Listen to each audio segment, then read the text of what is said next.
Chapter 62 The Showdown. Daybreak in the foothills and thick gray fog was everywhere. With such poor visibility, the travelers relied on their other senses. They smelled salty air. They felt sandy soil. They heard seagulls screeching and waves breaking. And then they heard the long, low note of a ship's horn. Somewhere in the distance, hidden by fog, was the ocean. As if it was to answer the ship, there came another long note, low note. But it wasn't a horn, it was a howl. A wolf was running, following our friends. Bright Bill beat his wings and squawked, "Mama, run!" Roz ran downhill deeper into the gloom. Her feet stomped the sandy soil, leaving behind a trail of footprints. There was no time to hide her tracks, so she just kept running. Blurry shapes faded in and out of the fog, and her eyes darted around to see if they were rocks or bushes or wolves. But the robot should have watched where she was going. She slipped and thudded into the sand, and before she could get up, Shadow was on top of her. I thought he went away. The wolf was heavy and strong. He pinned Roz to the ground and locked his teeth on her tool belt. At last he had caught his prey. Wildly and thrashing the robot from side to side, Roz tried to squirm free, but Shadow's grip was too tight. There was only one thing to do. She reached down beside the wolf's snarling jaws and fumbled with the buckle, and suddenly she was loose. Shadow staggered backward, the belt dangling from his mouth, and Roz stomped away. Bright Bill had been circling overhead his mother the whole time, and now he squawked desperate warnings to his mother. "Look out for those rocks! Shadow is gaining on you. There are buildings ahead." Roz burst through a row of hedges onto the main street of the seaside valley. It was still early, and it was still foggy, and Roz was halfway through the village before anyone saw her. A man had just left for his morning walk when the robot and the wolf came galloping down the street. The man decided his walk could wait, and he hurried back inside. Shadow swiped at Roz's heels, but the robot leapt away. She soared over a house and landed on the other side. The wolf dashed around the yard, only to see her leaping once more. This time Roz landed in shallow water. Waves gently sloshed against her ankles. The robot backed into the ocean, up to her waist, and then automatically stopped. Her survival instincts wouldn't let her go any farther. "There's nowhere to run," Shadow growled as he prowled on the beach. "Either fight or swim." Roz was trapped. Her body lurched forward and backwards as her computer brain struggled to find an escape. Then Bright Bill came to her rescue. "This way, Mama." Roz didn't hesitate. She launched herself up from the shallows toward her son's voice. Salt water streamed off her body as she soared through the air. Then she pounded into the sand beside Bright Bill, who was perched atop an old rowboat. By the time Shadow arrived, our friends were rowing away from shore. The wolf's face twisted with rage, and he howled from the water's edge. "You have made a fool of me, Roz. My pack and my mate have left me. Now I'm just a worthless lone wolf, all because of you." Roz felt sorry for Shadow. She never meant any of this to happen, but she had her own troubles. The robot's greatest fear was deep water, and now she was paddling through waves out to sea. Chapter 36 The Rowboat. The sun was shining and the fog was thinning. The robot was rowing. Roz was no thief, but she didn't like taking that old rowboat. But judging from its appearance, it had been abandoned years ago. She hoped it wouldn't be missed. Anybody who's rowed one of these boats knows you're supposed to face backward. That can make it tough to see where you're going. This wasn't a problem for Roz, though. However, she started off rowing normally, and after several strokes of the oars, her head spun around until she was facing something. and what she saw was blue sky, dark waves, and a sliver of green on the horizon. "We're in a bay," said Bright Bill, swooping down to the boat.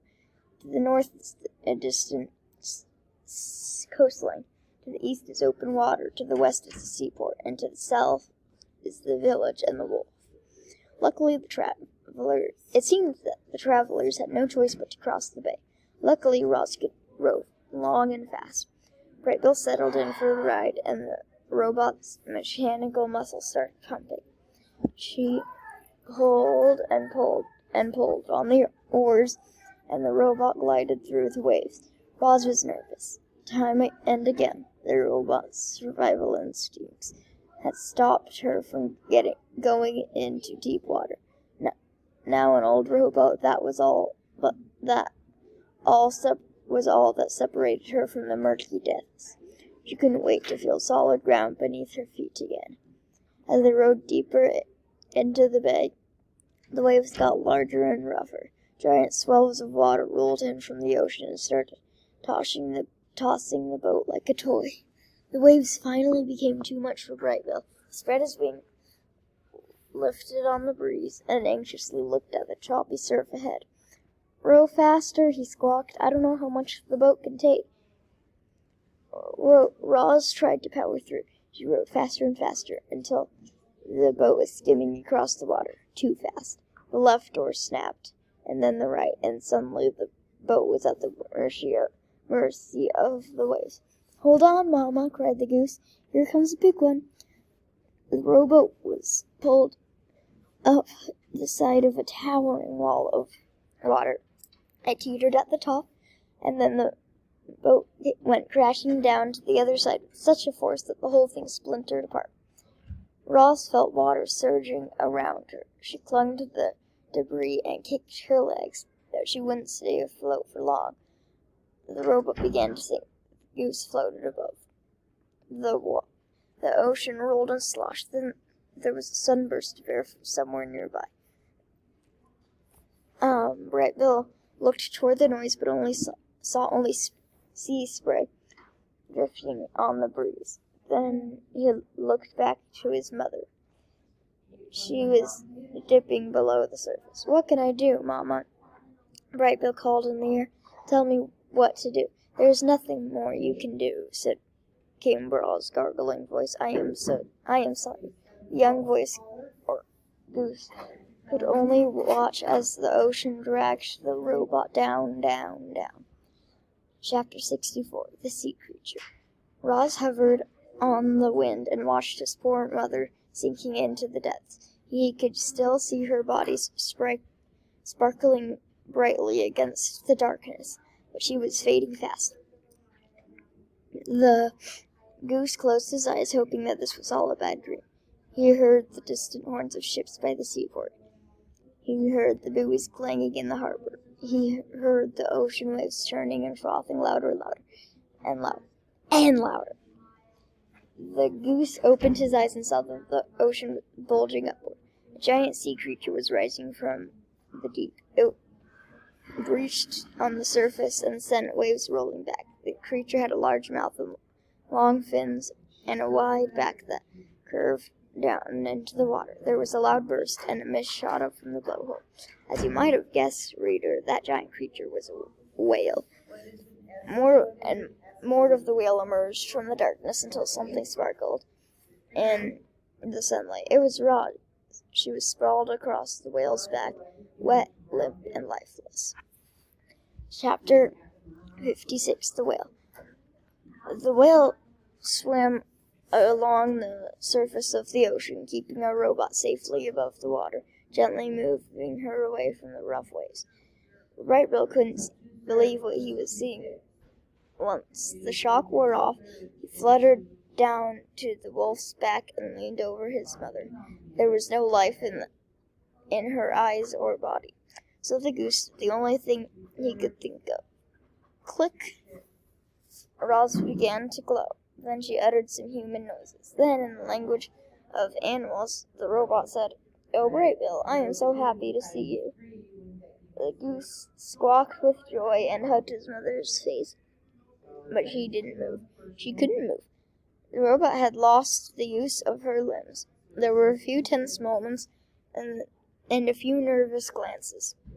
But as the sun beat down and the wind rushed over her, Roz felt her body drying out. Slowly, gradually, power returned to her arms, then her legs, and then she sat up and hugged her son. Brightbill breathed a sigh of relief. Mama, when you disappeared below the water, I thought you were gone forever. So did I, said Roz. As I sank deeper and deeper, the ocean squeezed my body tighter and tighter. I lost control of my legs and my arms. The last thing I remember was a huge shape swimming toward me, and then I was automatically shut down. The huge shape was a whale, squawked the goose. We're riding on her back right now. A low moan rumbled up through the whale's body. She splashed the water with her fins and took a long, wheezing breath, spraying mist high into the air. Roz paid close attention to the whale's behavior and understood what she was saying. The whale's name was Coral, and she was thrilled to meet our friends.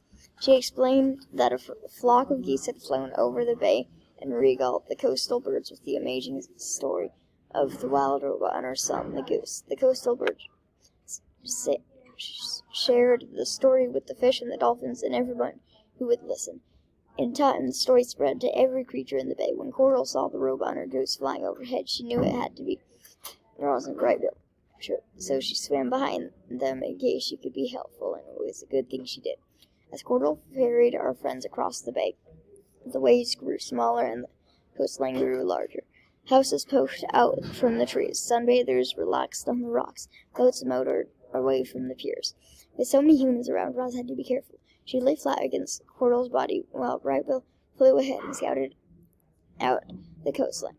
The goose directed the whale to a quiet, empty cove, and soon the robot was standing on dry land again. Roz asked if there was any way she could repay Coral from saving her life, but the whale just said she was happy to help. She winked one of her enormous eyes, then sank beneath the wave. Our friends marched inland, feeling lucky and grateful, but as they thought of the journey still to come, their good feelings gradually turned gloomy, and Roz had still nearly died crossing that bay. At some point, they had to get to the island, and she would have to cross the entire ocean. Well, goodbye. That's the end of it for today. I'll see you next time.